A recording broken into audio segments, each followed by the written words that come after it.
వైసీపీకి big shock తగిలింది. హిందూపురంలో వైసీపీకి బిగ్ షాక్ ఇచ్చాడు బాలయ్య. హిందూపురం మున్సిపాలిటీ టీడీపీ ఖాతాలో వేసుకున్నారు. మున్సిపల్ చైర్పర్సన్ తో సహా 8 మంది వైసీపీ కార్పొరేటర్లు టీడీపీలో చేరిపోయారు.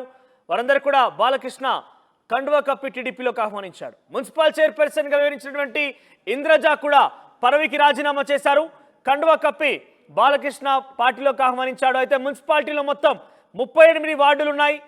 ఎన్నికల్లో వైసీపీ 30 గెలుపొందింది. టీడీపీ 6, బీజేపీ 1, ఎంఐఎం 1 చొప్పున అక్కడ విజయం సాధించాయి. అయితే అసెంబ్లీ ఎన్నికలకు ముందే వైసీపీ నుంచి 2 కౌన్సిలర్లు కూడా టీడీపీలోకి చేరిపోయారు. ఇక బీజేపీ, ఎంఐఎం కౌన్సిలర్ కూడా టీడీపీలోకి జంప్ అయ్యారు. అయితే టీడీపీకి మరో వైసీపీ కౌన్సిలర్ మద్దతు ఇచ్చాడు. దీంతో 20కి చేరింది టీడీపీ బలం.